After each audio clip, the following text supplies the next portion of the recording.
Le livre des Juges, chapitre 3. Voici les nations que l'Éternel laissa pour éprouver par elles Israël, tous ceux qui n'avaient pas connu toutes les guerres de Canaan.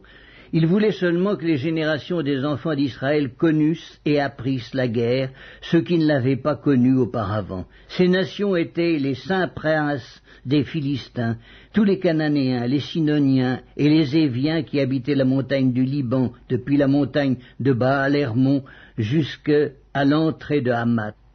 Ces nations servirent à mettre Israël à l'épreuve afin que l'Éternel sût s'ils obéiraient au commandement qu'il avait prescrit à leur père par Moïse.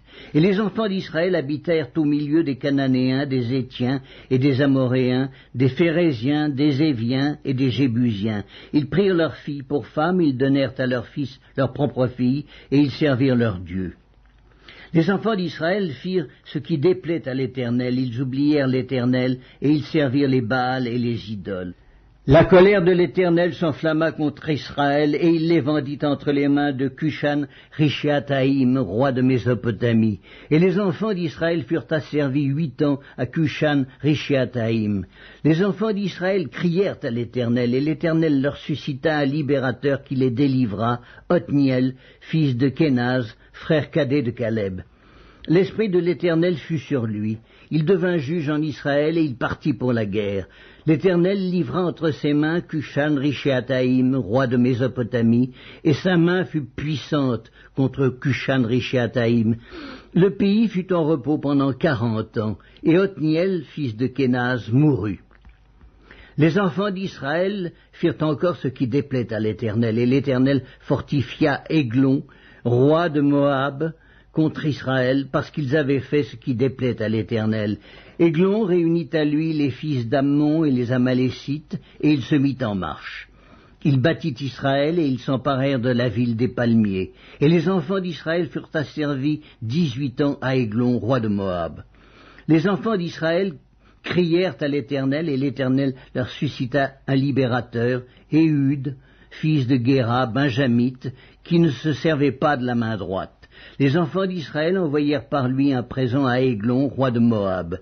Éhud se fit une épée à 2 tranchants, longue d'une coudée, et il la ceignit sous ses vêtements au côté droit.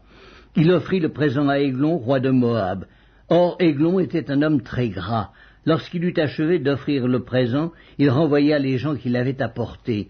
Il revint lui-même depuis les carrières près de Gilgal, et il dit « Ô roi, j'ai quelque chose de secret à te dire. » Le roi dit « Silence !»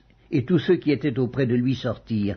Éhud l'aborda comme il était assis seul dans sa chambre d'été et dit « J'ai une parole de Dieu pour toi. » Églon se leva de son siège. Alors Éhud avança la main gauche, tira l'épée de son côté droit et la lui enfonça dans le ventre. La poignée même entra après la lame, et la graisse se referma autour de la lame, car il ne retira pas du ventre l'épée qui sortit par derrière. Éhud sortit par le portique, ferma sur lui les portes de la chambre haute, et tira le verrou. Quand il fut sorti, les serviteurs du roi vinrent et regardèrent, et voici, les portes de la chambre haute étaient fermées au verrou. Ils dirent sans doute, ils se couvrent les pieds dans la chambre d'été. Ils attendirent longtemps, et comme ils n'ouvraient pas les portes de la chambre haute, ils prirent la clé et ouvrirent, et voici, leur maître était mort, étendu par terre. Pendant leur délai, Éhud prit la fuite, dépassa les carrières, et se sauva à Séhira.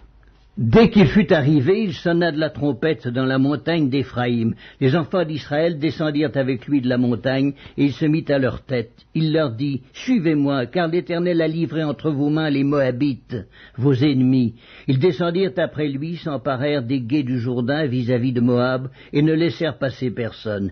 Ils battirent dans ce temps-là environ 10 000 hommes de Moab, tous robustes, tous vaillants, et pas un n'échappa. En ce jour, Moab fut humilié sous la main d'Israël, et le pays fut en repos pendant 80 ans.